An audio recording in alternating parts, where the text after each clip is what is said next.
Welcome back. A new BMO survey on retirement reveals 2/3 of Canadians believe saving for retirement is harder for them than it was for their parents, and they don't see things improving. Younger Canadians especially see retirement planning as very challenging. So let's find out more. Joining me now is David Boyd in Calgary, a senior investment advisor and portfolio manager at BMO Nesbitt Burns. It's good to have you join us. Thanks for having us, Lindsay. I appreciate it. This is pretty concerning. What are the biggest factors here, do you think, in terms of people not feeling like they can save for retirement anymore? Well, I think a lot of it, if you step back and look at savings, I mean, we talk on BNN all the time about inflation and cost of living going up and expenses drawing out of a household income.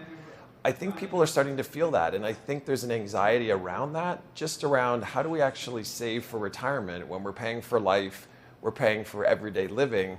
And then at the end of the day, surveys like this are saying they're finding it harder and harder being Canadians to save. So definitely a position I think people are finding themselves in. They probably didn't think they were in 5 or 10 years ago.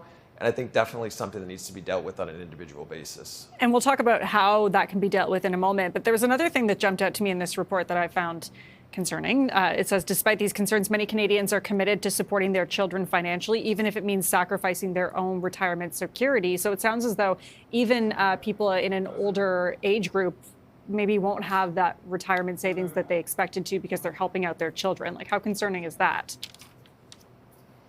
Yeah, the number is almost 50% when the survey was done. So I think if you look at those stats that you've talked about and then you back up from there, I think what becomes really important, and this was done by BMO in the survey, is you really need to have a plan. And this emphasizes more than it has ever that planning your future, planning your retirement, working with a professional, I believe is becoming more and more important than it was. And the survey shows that nearly 49% of people that deal with advisors are very happy. Almost 90% are happy with who they deal with.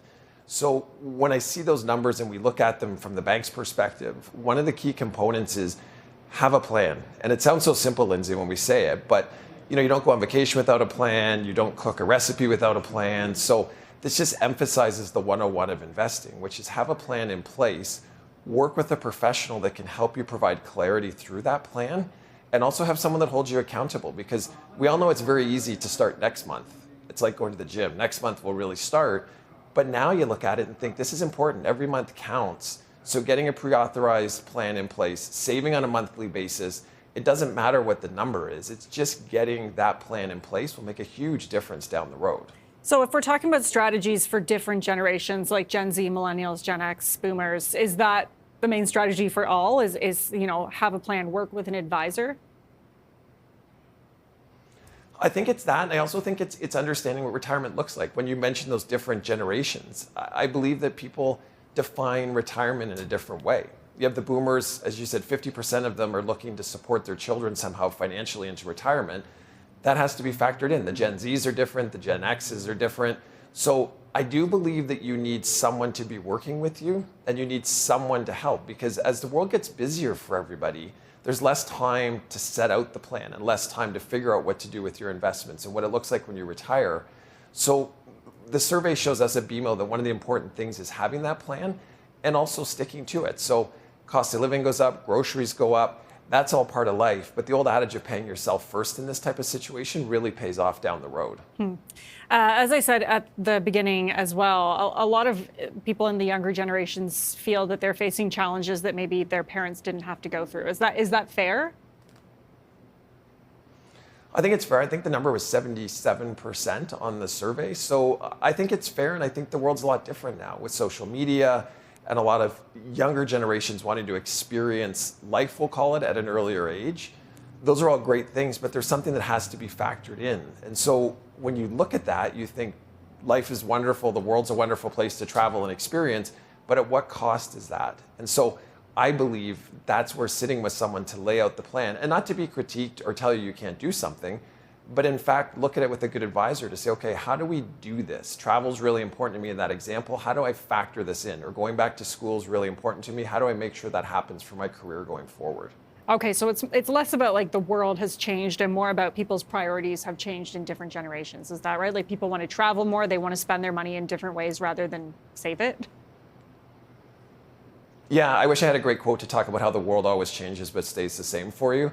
But I do think in today's world, it's the same. It's the same world. It's just, I believe, different priorities, and that's what we're seeing in the survey. Is that different generations, the next generation is putting different priorities forward than, say, the boomers were, than the Gen X's, than the Gen Z's. So I think a lot of that is still having fun in life, but also understanding that I need to put a little bit away every month, and I need to take care of myself and my family, so that when I do decide to retire, whenever that is, whatever it looks like, you have a nest egg in place that matches up to your plan when you're ready to go. So when we're looking at these numbers and people feeling pretty like that it's quite dire in terms of saving for retirement, is there actually a silver lining? I think there is. I mean, the survey showed definitely some concern around next generation saving and, harder saving than our parents. But if I look at the silver lining in it, I do believe firmly that having a plan in place, and it's never too late. I mean, you hear in our industry on the advisor side, is it too late to be sitting with someone? Should I just not save? And the answer is no. The answer is today's the day. So I believe the silver lining is sitting down with an advisor, developing a plan. Maybe there's sacrifices that have to be made along the way. Maybe there isn't. But I don't feel like that's a tomorrow thing. I feel like that's something you should deal with today. You should sit down, have a conversation, and then digest it with who you're with, whether it's your advisor or your spouse, and say, okay, is this something we're able to do? If not, go back and challenge the advisor as to maybe I can save less or a little bit more. What does that look like? So I see that as more the silver lining than the statistics that the survey produced. Okay, some good advice. We will leave it there, but appreciate you joining us today. Thanks so much. Thanks, Lindsay. That is David Boyd, Senior Investment Advisor and Portfolio Manager at BMO Nesbitt Burns.